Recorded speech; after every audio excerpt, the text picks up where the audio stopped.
Bueno, vamos a comenzar la tutoría de hoy. Estamos, como sabéis, en teoría del conocimiento y vamos a poner aquí los pequeños cambios que tenemos pendientes. Primero, deciros que la próxima tutoría, que sería la 9, es mañana martes. Lo estoy poniendo ahora para que se os quede ahí guardado. Martes, día 12 de mayo. Lo ponemos aquí. Vale. Martes, día 12 de mayo, es la tutoría 9, que será la última clase. Voy a intentar hacer todo lo posible de los temas que os propuse. Ya sabéis que teníamos varios autores en lista que me habéis pedido a ver si podía hacer algún resumen. Y os los voy a poner aquí. A ver, un segundo, porque creo que los tengo por aquí a mano. A ver, un momento. Pues no los voy a tener a mano. Es que no puedo entrar a la vez a mi perfil de la UNED. Dejadme un segundo que lo consulte. A lo mejor sí lo consigo rápido, pero bueno, principalmente deciros que estábamos haciendo a Horkheimer en la última clase y hoy vamos a comenzar también a Dilthey, ¿vale? Dilthey es otro de los autores que nos quedaba era de las propuestas que os había puesto, estoy en ello, ¿vale? Y que habíamos quedado en que íbamos a hacer la explicación de estos autores en plan general, no siguiendo el manual de la asignatura, porque realmente pues habíais observado que el profesor lo toma un poco pues como guía y no tenía tanto sentido hacer estos resúmenes de los temas. Bueno, vamos a ver. Entonces yo os propuse en las tutorías siguientes que teníamos a partir de cierto día hacer algunos de los autores, ¿no? Entonces, vamos a hacer una recapitulación de todo lo que hemos ido viendo. Vale. Y hemos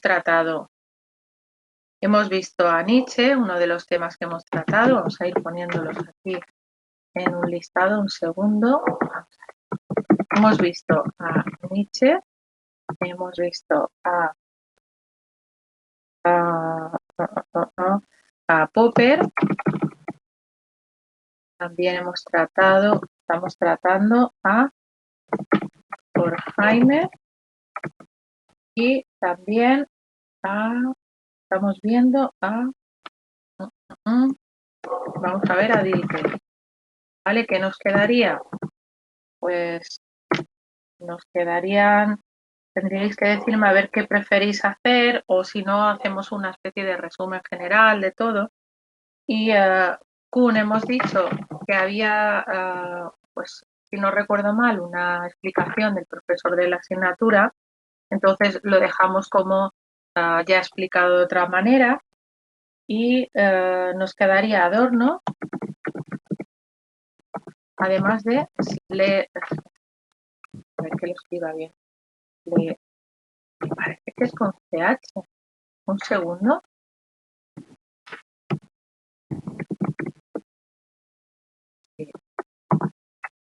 A ver, está escribiendo bien. Bueno, pues Liermacher es otro de los autores. Todos estos autores que tenemos pendientes pertenecen cada uno a un tema. Los voy a poner al lado. El tema de Nietzsche es el último. Perdonad que lo estoy escribiendo ahora aquí en una cosa que tenemos para poder escribir un poco mejor, porque si lo hago a mano es queda bastante mal. Popper es del tema 3.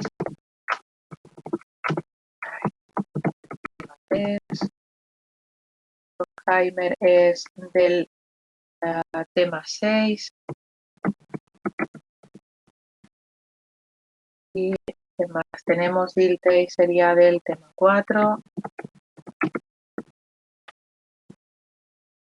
Tenemos también a Kuhn, que es del tema 3. y adorno, que sería del tema 6. Es un poco de lío, pero bueno. Y luego también estaba el conocimiento y la acción comunicativa, que pues es del tema 7 y que lo dejé como estudio propio vuestro, ¿vale? Bueno, os lo voy a poner aquí, espero que quepa todo. 30 no, vamos a ponerlo más pequeño. Aquí. Vale. ¿Veis? Nosotros, ¿qué hemos visto ya? Hemos visto a Nietzsche, hemos tratado a Popper, Kuhn lo ha explicado el profesor de la asignatura y estamos con Horkheimer, ¿vale? Y vamos a tratar hoy también a Dilthey. Han estado así un poco explicados, un pelín desordenados, porque ha sido así como he podido hacer cada uno de los resúmenes y cómo me ha ido dando tiempo. Entonces, pues ya os digo, he hecho todo lo que he podido para que tengáis estas explicaciones lo mejor posible y al menos cuantos más autores hayamos aprendido, hayamos explicado un poco, pues mucho mejor, ¿no? Para que entendáis cómo funciona todo este tipo de autores en teoría del conocimiento. Entonces, bueno, ya os digo, en principio nos daría tiempo hoy acabar Horkheimer y no sé si acabar también con Dilthey y luego la clase que viene, que sería mañana, vamos a ver si puedo hacer un pequeño compendio de todo o pues eso, un poco animaros a estudiar, a trabajar, daros algunas guías para que os vaya un poquito mejor en el examen, ¿vale? Más que nada es esto, que tengáis en cuenta qué es lo que nos queda, ¿de acuerdo? Esto es lo que teníamos pendiente para hacer y vamos entonces a continuar con el tema que estábamos, que es Horkheimer. Estábamos un poco más de la mitad y fijaros, vamos a echar una página para atrás para que veáis, pues, sí, la razón instrumental. ¿Veis? Estábamos por aquí. Razón instrumental, razón objetiva, perdón, razón subjetiva. Y tenemos aquí las consecuencias. Vamos a ver un poco pues un resumen de todo lo que se ha ido aportando y a qué consecuencias llega el autor. Vamos a parar la cámara más que nada para que tengáis, recibáis mejor la señal. Y ahora vamos a seguir con el temario a ver qué podemos acabar de explicar, ¿de acuerdo? Estamos en las consecuencias, ¿no? Y nos dice que si el pensamiento no es capaz de determinar si un fin determinado es deseable o no, los criterios de acción podrían ser un asunto de elección y de gusto. Por tanto, vemos aquí que habría que conferir un criterio de verdad, es decir, habría que ver cuál es el criterio de verdad en las decisiones prácticas o morales y perdonadme, el hecho de dar un criterio de verdad a las decisiones prácticas o morales no tendría sentido. No podríamos hacer esto, ¿no? Porque pasa a ser algo como una lección o como algo que tiene que ver con el gusto de cada uno. Entonces, por eso es que no tendría sentido hablar de un criterio de verdad en el tema moral o práctico. Después encontramos aquí que la razón subjetiva pierde toda espontaneidad, productividad y fuerza para descubrir contenidos de tipo nuevo. Además, el objetivo que queda será perpetuar su actividad coordinadora y unificante, de forma que el razonamiento instrumental no elimina la ponderación de fines, ni sus razones remiten a fines superiores, como son los de verdad y justicia, sino más bien a una serie de cuestiones utilitarias, es decir, aquellas cuestiones que traten acerca de la ventaja o el beneficio. Esto plantea llegar a la idea de razón subjetiva como reducción de la razón a uno solo de sus usos. Por eso de las cuestiones utilitarias, a uno de los usos que tiene. Entonces, la gran diferencia entre concebir la razón como un principio inviscerado en la realidad y operante en ella, es decir, como razón objetiva, y la doctrina que la ve como capacidad para ponderar entre los distintos medios sería la razón subjetiva. ¿Vale? Veis que es diferente la razón objetiva de la razón subjetiva, porque la razón objetiva lo que hace es ver a la razón como un principio que está incluido en la realidad y que opera en la realidad. Mientras que, con respecto a la razón subjetiva, ve la razón como una capacidad de poder ponderar, de decidir entre los distintos medios. La crítica de Horkheimer a la instrumentalización de la razón la realiza, pero además es consciente de que tiene una serie de ventajas con los avances técnicos para la vida del individuo.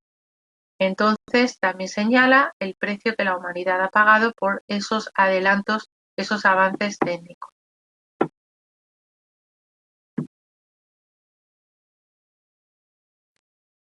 Vamos a ver ahora sobre el concepto de la ilustración, la idea de ilustración. Entonces, trata la razón como reflejo de la verdadera naturaleza de las cosas y de la conducción de la vida como que nunca ha regido realmente la sociedad. Esta idea de razón como reflejo de cómo son las cosas en realidad y cómo hay que conducir la vida de la manera adecuada no es la idea que se ha defendido acerca de la razón en general en la sociedad. Se ha defendido otra idea. Entonces, ¿qué es lo que plantea aquí? Pues una razón depurada de autocrítica y reflexión. Es decir, esta razón no se está autocriticando, por decirlo así, o no está reflexionando sobre ella misma acerca de cómo está funcionando. ¿Qué sucede aquí? Pues que renuncia a la tarea de enjuiciar acciones y modo de vida de los seres humanos. Entonces, ¿por qué el pensamiento instrumental ocupa el lugar del razonamiento crítico? ¿Y en qué momento pareció más razonable utilizar el pensamiento como instrumento que como aparato crítico? Fijaros que estamos hablando de la idea de la instrumentalización, ¿veis? Entonces, Adorno y Horkheimer plantean el objeto de la ilustración como lo siguiente. Dicen que se trata de liberar a los hombres, a los seres humanos, del miedo y convertirlos en señores, suplantando el mito y la imaginación por el conocimiento científico. Así lo que hacen es eliminar el animismo y el desencanto del mundo. Con Weber hablamos de ese desencanto del mundo, que será una desmagicación del mundo, es decir, ya no lo vamos a ver como algo mágico, le quitan esa magia al mundo y lo que hacen es plantear el uso de ese desencanto del mundo, de esa idea, en el sentido religioso, eliminando la magia para alcanzar la salvación y culminando con el ascetismo intramundano. La Ilustración plantea que la superioridad del hombre reside en el saber, en el conocimiento, cuya esencia es la técnica. O sea, lo que le define al saber, al conocimiento, es la técnica. Entonces vemos que se produce una lucha contra el animismo, contra el mito y contra los universales y su pretensión de verdad. Y esta lucha se intenta hacer mediante la técnica. Por eso es que es tan importante la técnica en el saber en la época de la Ilustración.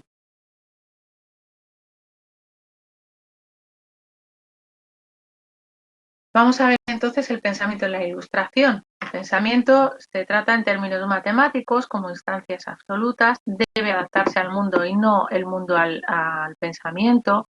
Fijaros que además elimina la exigencia clásica de pensar el pensamiento y la transforma en mera cosa o instrumento. ¿Veis otra vez la idea de instrumentalización? Y nos dice que el sujeto moderno lo que hace es acercarse a la naturaleza.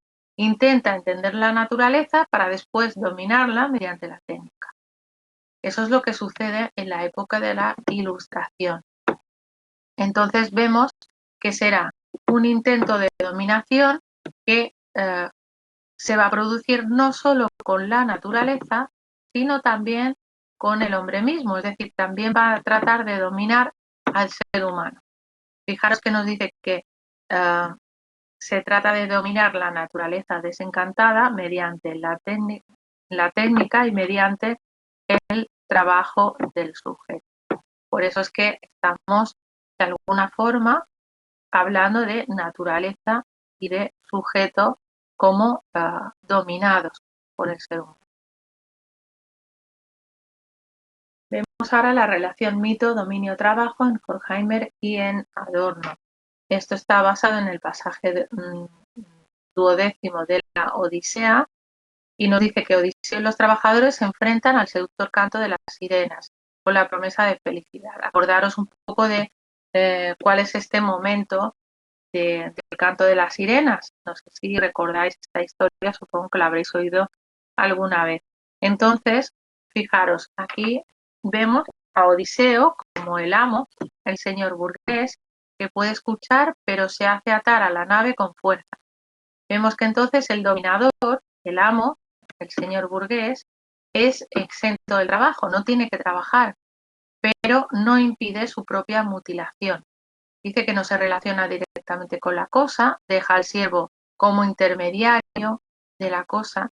Entonces, los burgueses, aunque conocen la racionalidad objetiva, no pueden acceder a ella, no pueden acceder a la racionalidad objetiva. El trabajador, el proletario, dice que se le exige cubrir sus oídos con cera y remar con fuerza sin ocuparse de lo que sucede a su alrededor para vencer a la tentación. Entonces nos plantea aquí, nos muestra al siervo con una independencia con la cosa. También vemos que son privados de conocer otro tipo de racionalidad que no sea la objetiva. Como veis aquí, tanto el amo o el señor burgués, o en este caso Odiseo, como el trabajador, el proletario, pierden, ¿no? En esta historia. Vemos que el siervo permanece sometido en cuerpo y alma y el señor se degrada. Aquí se plantea también la idea de la división del trabajo, con el dominio de la naturaleza y del hombre que van cobrando cada vez más fuerza. Fijaros que el trabajo se entiende como un modo de autoconservación, único medio de supervivencia que perpetúa al mismo tiempo, pero no puede ser controlado. Encontramos ahora la superioridad de la naturaleza. En este caso nos indica que las creaciones científicas son superadas constantemente. La naturaleza supera la ciencia y esto nos lleva a que el intento por dominar a la naturaleza termina por instrumentalizar al mismo ser humano. ¿Cuál es el problema entonces aquí? Pues que el sistema cobra autonomía propia. Entonces, Horkheimer y Adorno indican que la pregunta fundamental está centrada en si la tecnología puede ser controlada por el propio ser humano. Entonces, aquí se plantean varias preguntas, entre ellas, ¿hasta qué punto este gran edificio tecnológico creado por el mismo ser humano puede ser controlado por él? Los ejemplos estarían aquí, pues están citados el cañón, la brújula o la imprenta. Y la paradoja que se plantea es hasta qué punto el ser humano puede controlarlo, puede controlar esas tecnologías. Los individuos, los seres humanos, están reducidos a simples seres genéricos iguales entre sí por asimilación en la colectividad coactivamente dirigida. El progreso se define como la regresión al estado originario, al mito, y esto lo vemos con la ilustración reducida a magia animista y definida como el temor mítico hecho realidad. Por último, nos dice que la ilustración está enmarcada en un sistema dialéctico, que lo que hace es desdoblar la naturaleza a cada paso y a medida que avanza, el poder del sistema se hace más fuerte. Si encuentra alguna resistencia espiritual, su fuerza aumenta más. Esto plantea la idea de que la ilustración se reconoce en los mitos que se disuelve en la propia ilustración. Bueno, vemos ahora el objetivo de la crítica. En este caso, encontramos que hay que denunciar, con esta crítica lo que hace es denunciar la falsedad del sistema moderno y nos dice que el proceso está decidido de antemano. La impotencia de los trabajadores no es solo una artimaña de los patrones, sino la consecuencia lógica de la sociedad industrial, según Horkheimer. Y vemos que el sistema garantiza una seguridad que él mismo no puede garantizar y que el pensamiento pierde su momento de reflexión sobre sí mismo. Otra de las ideas es que la maquinaria es creada para sustentar al hombre, pero lo mutila. Por último, la razón del sujeto queda reducida a una sola de sus funciones, que es la función meramente instrumental. Aquí encontramos a la razón científica y el positivismo. Entonces vamos a hablar ahora de las paradojas de la modernidad. Hemos hablado de la Ilustración, ahora vamos a la modernidad. En este caso, la superioridad del hombre reside en el saber, en el conocimiento. Y la esencia del saber está en la técnica, ya lo hemos visto antes, ¿verdad? Bueno, la técnica cobra autonomía y el individuo está subordinado a ella. El dominio de la naturaleza no logra una mayor emancipación humana, sino una mayor opresión. ¿Qué más podemos decir acerca de este momento? Pues que el individuo tiende a someterse a la racionalización y a la planificación y tiene que adecuarse a las exigencias del sistema. Las premisas modernas de libertad y autonomía, entonces, no se cumplen, no están siguiendo, el ser humano no puede ser libre ni autónomo. Aquí nos lleva a plantear la naturaleza desencantada y los individuos que perpetúan el mismo sistema. Por último, vemos que el avance y el progreso técnico sumergen al individuo en una dialéctica que lo aparta de la independencia deseada, es decir, de esa autonomía, y lo suscribe al dictado del aparato económico vigente. Es decir, de todas maneras, acaba formando parte del mismo sistema. Las críticas que se pueden realizar. Vemos que la razón instrumental se toma como criterio de verdad y esto plantea que el conocimiento no interesa. Con el dominio de esta razón instrumental, lo que importa ya no es la satisfacción de la verdad, sino la operación y el conocimiento eficaz. Cuando estamos hablando de instrumentalización, vamos a buscar la eficacia. Si la razón se separa de la reflexión sobre los fines como medida de sí mismos, se convierte en imposible decir si un sistema económico y político es irracional, por cruel o despótico que sea, con tal de que funcione. Es decir, que prima más el hecho de que sea eficaz a que sea cruel o despótico, ¿no? ¿Lo entendéis? Yo supongo que sí. ¿Qué más? Además, la ilustración no potencia al ser humano como sujeto, sino que lo que hace es arrastrarlo a una situación que le impide que piense por sí mismo. La ilustración también se relaciona con las cosas como el dictador con los hombres, con los seres humanos, porque los conoce en la medida en que puede manipularlos y someterlos. Y por último, reconoce que el dominio del ser humano sobre la naturaleza es inseparable del progreso técnico. Más críticas que recibe, pues vemos que la tecnología, más críticas que recibe esta idea de la instrumentalización del ser humano, ¿no? De la razón instrumental en la época moderna. Vemos que la tecnología requiere una gran inversión de capital y esto hace que el poder quede reducido a los hombres, a los seres humanos económicamente más fuertes. Esto en la actualidad lo veis claramente, supongo que es muy fácil de entender. Un grupo reducido, entonces, ostenta un poder cada vez mayor y un mayor progreso, tanto científico como económico, no implica una reducción de la injusticia social. Esto también lo podemos ver hoy en día. Aunque haya progreso en la ciencia y en la economía, e incluso en la técnica, no quiere decir que tengamos mejores valores morales, por ejemplo, ¿no? Y que exista más justicia. No van de la mano, sino que van por caminos diferentes. El individuo es menos dueño de la sociedad a la que pertenece y tenemos una falsa apariencia del individuo como ser independiente, porque seguimos atados al aparato económico vigente. Hoy en día, que estamos en esta situación de pandemia, todavía lo vemos mucho más. Como estamos tan unidos a la economía, en el momento en el que se para la economía en todo el mundo, ya no solo en España, sino en todo el mundo, pues los seres humanos nos vemos en una situación muy desesperada. Fijaros, nos dice que el valor de su producto y de su propia actividad depende del mercado. El ser humano solo en apariencia es más libre, se suma a un proceso establecido técnicamente y la labor del empresario va a depender de la irracionalidad del proceso económico.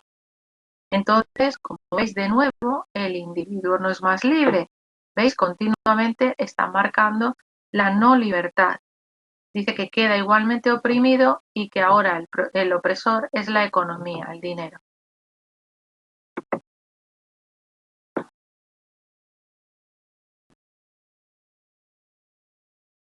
Vamos a plantear entonces el resultado del sistema económico.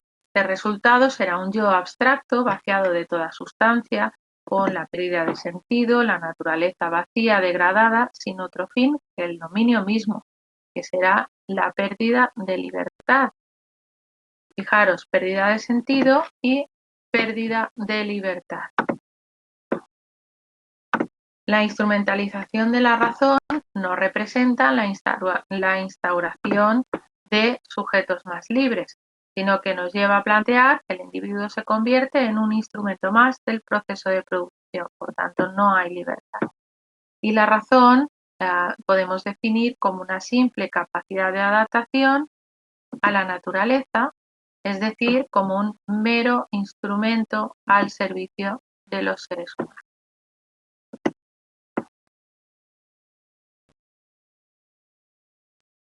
Vamos a ver la tercera etapa del pensamiento de este autor. Aquí encontramos una clara influencia marxista, sobre todo diferente en cada etapa y mucho mayor en la inicial que en la última.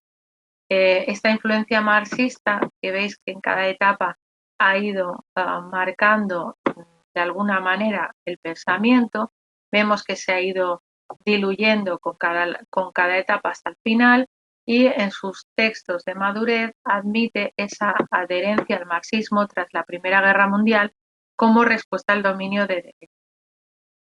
En la Segunda Guerra Mundial ve que sobre todo se da cuenta de los efectos de la técnica que se traducen en destrucción y a partir de ese momento es cuando se distancia de Marx. No puede concebir el trabajo, la técnica y la industria como antídotos contra la sociedad opresiva. Más lo que hace mal, según este autor, es que se equivoca al decir que el proletariado debía conocer su condición de explotado. Vemos que no fue necesaria la revolución para que la condición de los trabajadores mejorara. Las críticas que realiza en esta última etapa hacia el marxismo, sobre todo las tenemos aquí recogidas. Dice que Marx se equivoca en pensar que de la miseria del proletariado iba a surgir entre ellos una relación de solidaridad llevando a la justicia social. Esto es una de las críticas que ha recibido el comunismo, ¿no?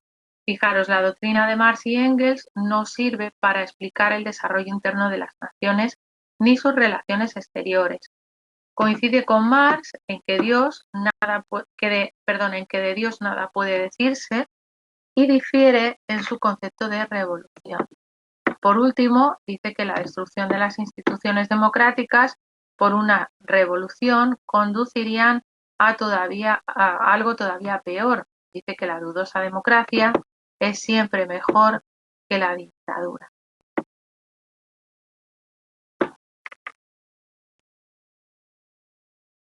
Vamos a ver ahora qué es lo que nos dice acerca de la religión y la instrumentalización. Para él, los grandes sistemas filosóficos, como son los de Platón, Aristóteles o la escolástica, son guiados por la razón objetiva con una idea más humana que la idea de la razón instrumental y que mantiene también un vínculo con la religión.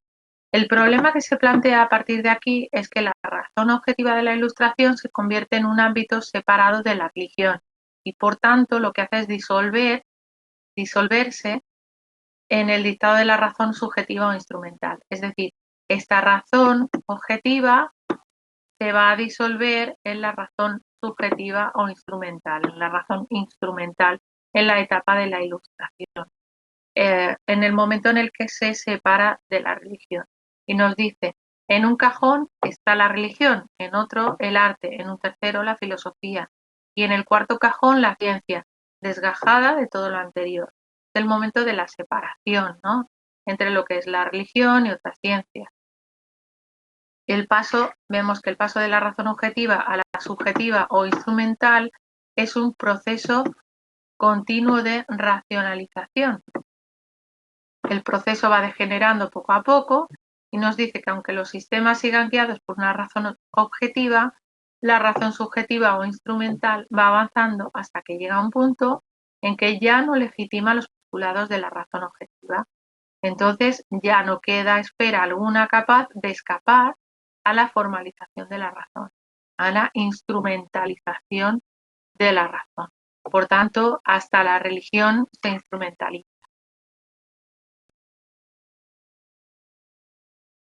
Y vamos a ver qué es lo que piensa la religión, qué es lo que piensa Horkheimer de la religión. Y nos dice que es muy importante considerar la vida terrena como algo más que mundana. Anhela también la justicia, dice que no puede conseguirse en este mundo y admite una teología negativa en la que Dios no puede ser representado. Es la expresión de una añoranza. Es muy crítico con la instrumentalización de la religión y nos dice que para erradicar, para eliminar ese uso instrumental de la razón, no hay que regresar a mundos pasados porque podríamos realimentar la tendencia de instrumentalizar. Y aquí tenemos un texto del autor que nos dice lo siguiente: las filosofías del absoluto son ofrecidas como un instrumento formidable para salvarnos del caos, compartiendo el destino de todas las doctrinas, buenas o malas, que resisten la prueba de los actuales mecanismos sociales de selección. Las filosofías objetivistas son estandarizadas para unos fines específicos. Las ideas filosóficas sirven a las necesidades de grupos religiosos o ilustrados, progresistas o conservadores. El absoluto mismo se convierte en un medio y la razón objetiva en un proyecto para fines subjetivos, por generales que sean estos.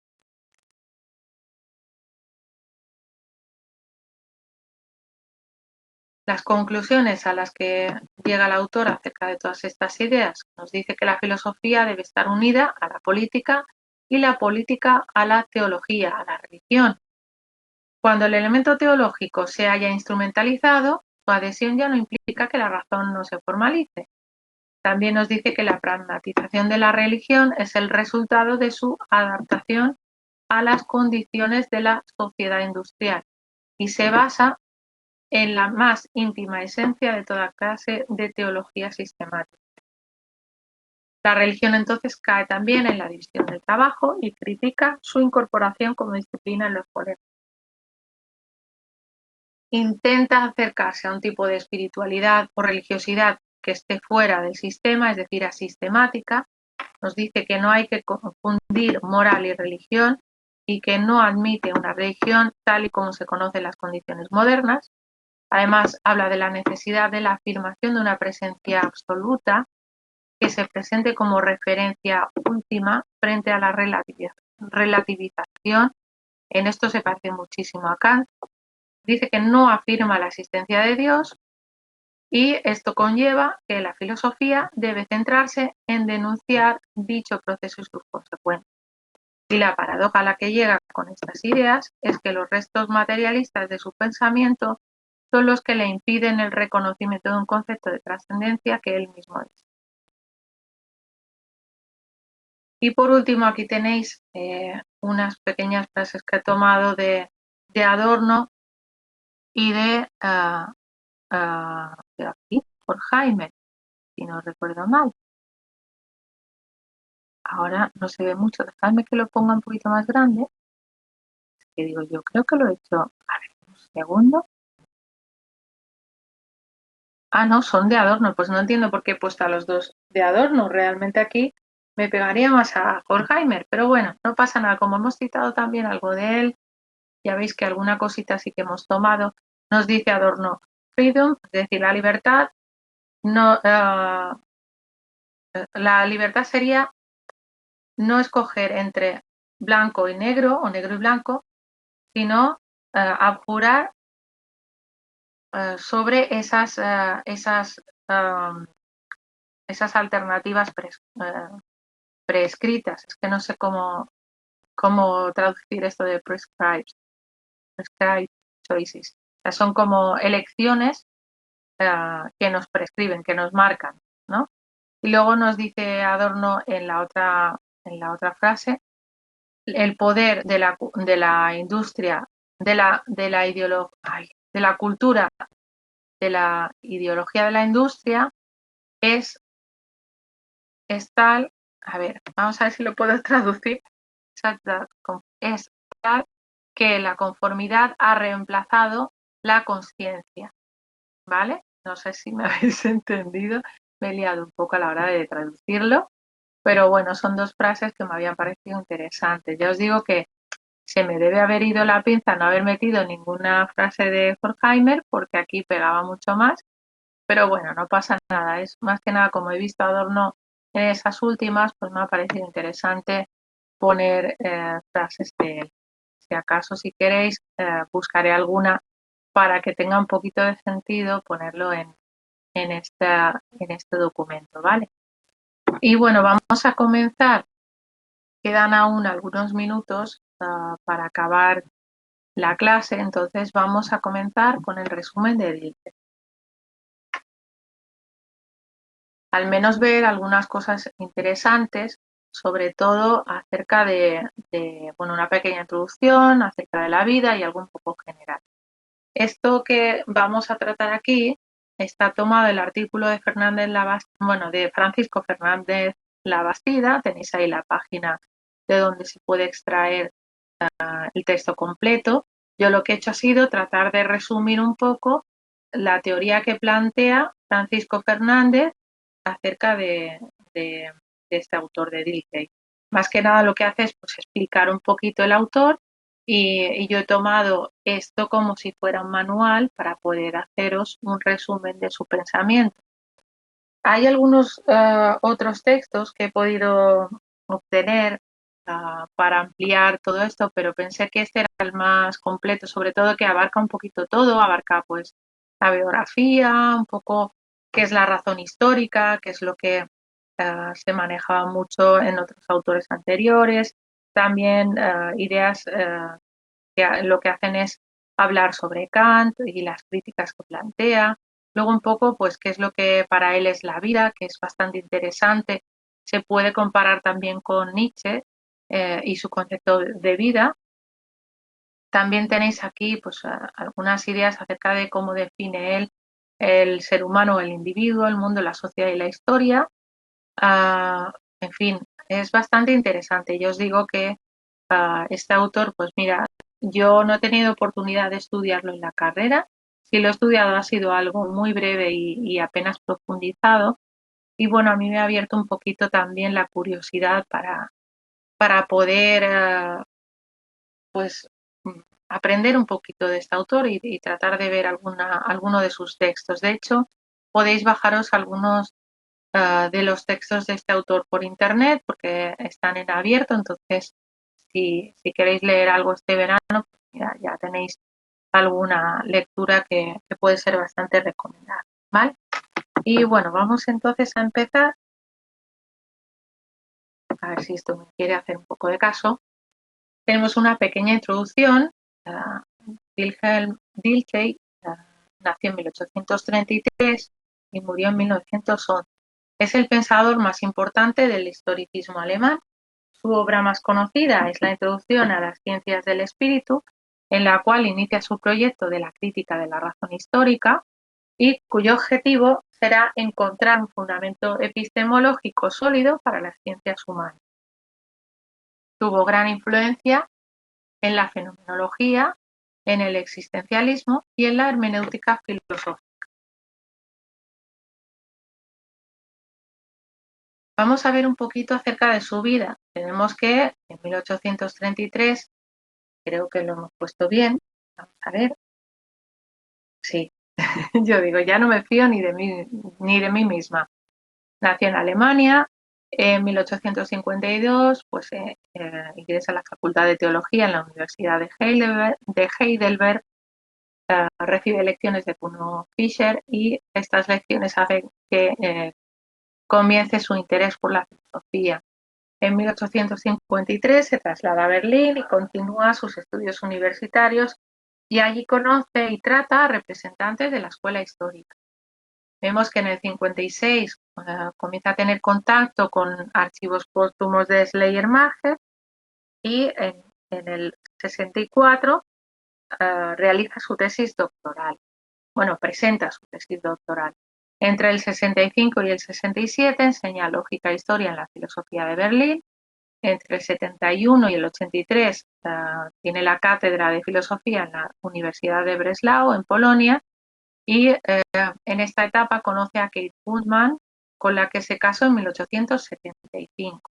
En el 83 hasta el 1907 ejerce su cátedra de filosofía en la Universidad de Berlín y además digamos que se conoce esta etapa como su madurez académica, en la cual pues comienza a realizar investigaciones en el ámbito de la teoría del conocimiento y de la historia del pensamiento desde el Renacimiento y la Reforma hasta el final de la Edad Moderna.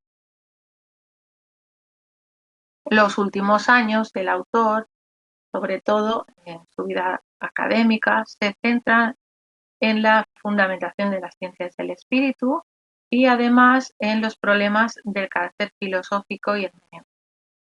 En su obra Orígenes de la hermenéutica de 1900 encontramos un punto de inflexión. Aquí abandona la psicología en la fundamentación de las ciencias del espíritu y la sustituye por la hermenéutica.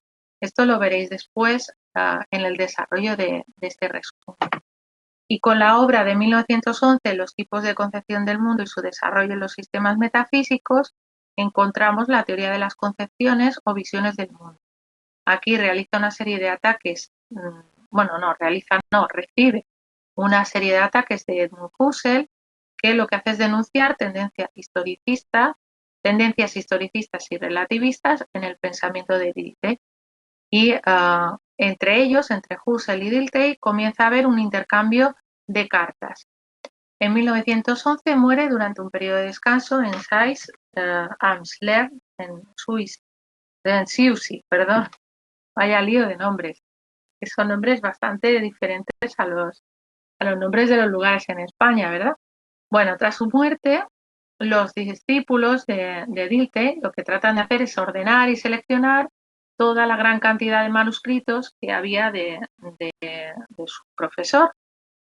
En 1914 hasta 1936 lo que hacen es recoger los escritos, algunos de sus escritos, en los 9 volúmenes de esta obra, que son la verdad es que tengo un compañero vuestro que sabe alemán y Gesammelte Schriften, la verdad es que no sé muy bien qué significa, dejadme que lo copie. A ver, y ahora os lo digo lo que significa. Vamos. Algo de escritos de no sé qué. Lo de Schriften seguro que es escritos. Dejadme un segundo que lo voy a consultar. A ver. Bueno, pues. Claro, los escritos completos. ¿Vale? O los documentos completos. ¿Vale? Eso es lo que sería como obras o escritos completos en 9 volúmenes, ¿vale? Eso es lo que significa. Si queréis lo vamos a poner aquí y así lo tenéis. Claro, si es que yo también no tengo mucha lógica algunas veces. Serían los escritos completos. Voy a ponerlo en mayúscula para que veáis que es lo mismo que está ahí, ¿vale? Y aquí lo tenéis, escritos completos, ¿no? Interrumpida la realización de esta recopilación de escritos en la Segunda Guerra Mundial y después de la Segunda Guerra Mundial, de 1958 al 2006, lo que hacen es editar el material de nuevo, bueno, lo que faltaba, y pensar que esta edición ha implicado la labor de seleccionar uno a uno entre todos los borradores, bocetos, etcétera, de un mismo escrito que realizaba el pensador, su profesor, o intentar buscar la versión más fiel o completa de los apuntes de clase que él recogía, él mismo anotaba.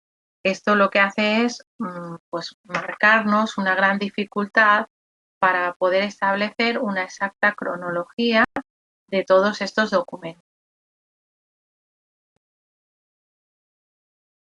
Y vamos ahora a hablar de las posiciones que encontramos sobre los especialistas de estos escritos.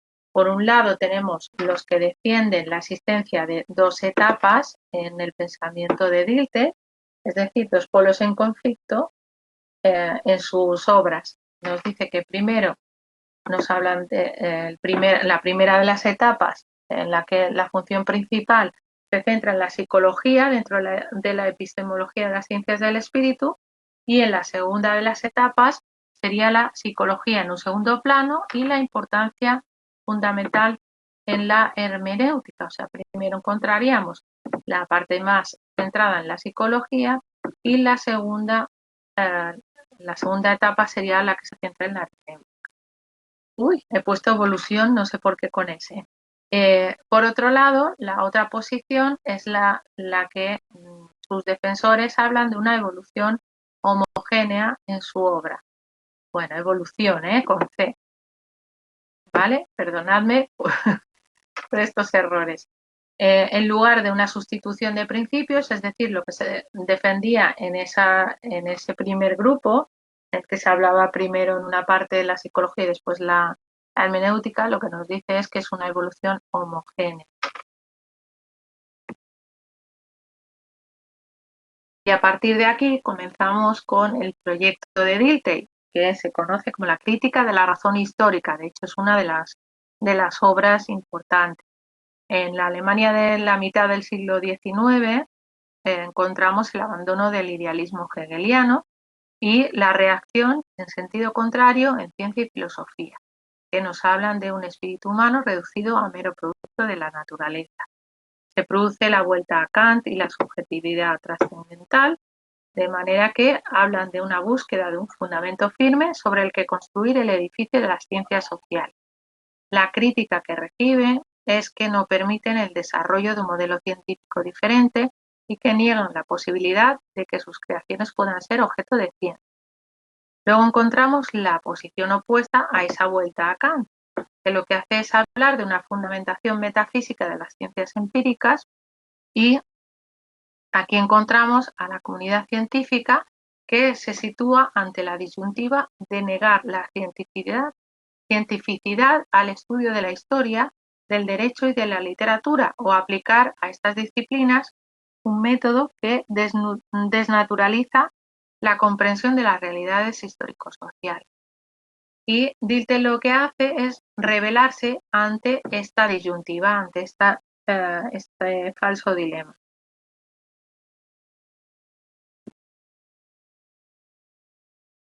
¿Cuál es la propuesta de Dilthey en este caso? Pues él rechaza toda ciencia que defienda el uso de razones metafísicas o metahistóricas, es decir, posiciones idealistas, que gobiernen, que organicen, que gobiernen, que manejen los acontecimientos humanos y guíen el curso de la historia hacia un fin que la trascienda. Y aquí vemos la idea del espíritu absoluto de Hegel o el estado positivo del saber de Comte. Por tanto, Dilthey lo que hace es rechazar el idealismo hegeliano con este punto. Para Dilthey la historia es una obra de los hombres individuales y no es una manifestación del espíritu.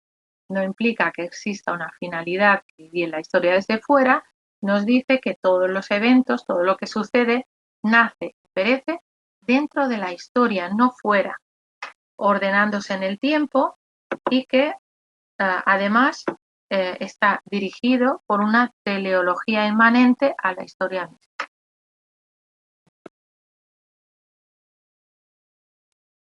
Y vemos aquí los tipos de conocimiento. En primer lugar, los tipos de conocimiento y la distinción entre naturaleza y espíritu. Aquí encontramos que la tarea de la filosofía para Dilthey es de carácter epistemológico crítico y lo que trata de hacer es determinar las condiciones de posibilidad del conocimiento humano en general y del saber científico en particular. Con esto es similar, mejor dicho, es equivalente al planteamiento que realiza el neocantismo. También nos habla de la importancia de la distinción entre naturaleza como reino de la causalidad y espíritu como reino de la libertad. Nos dice que es posible conocer científicamente las creaciones del espíritu humano, en este caso es contrario a lo que plantea Kant, y nos habla de distintos tipos de conocimiento. Está el conocimiento de la naturaleza y el conocimiento histórico. Y nos dice que comprendemos los hechos de la sociedad, como hemos dicho antes, desde dentro. Podemos revivirlos mediante nuestros propios estados, como son el amor, el odio, la alegría, los afectos, etc. Entonces, la naturaleza es algo exterior que es extraño a nosotros, está fuera de nosotros. Y la sociedad, como veis, como hemos hablado, que es desde dentro, la podemos comprender desde dentro, entonces la sociedad es nuestro mundo.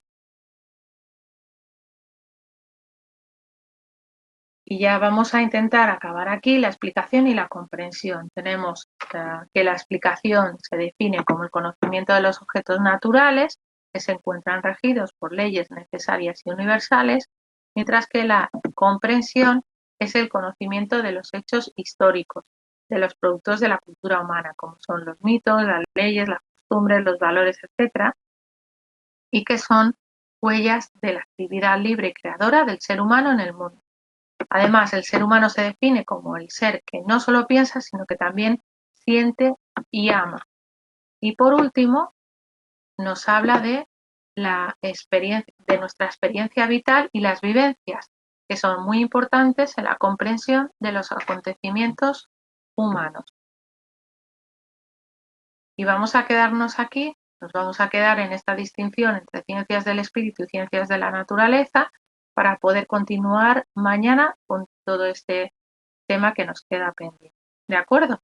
Pues nos vemos mañana a esta misma hora para acabar el tema de Dilthey y veremos si hacemos un pequeño resumen general, quedando pendientes pues muy poquitos ya de los autores que habíamos propuesto en un principio estudiar y explicar. ¿Os acordáis? Hemos hablado, vamos a ponerlo aquí de nuevo para que lo tengáis a mano. Hemos hablado de bastantes de los autores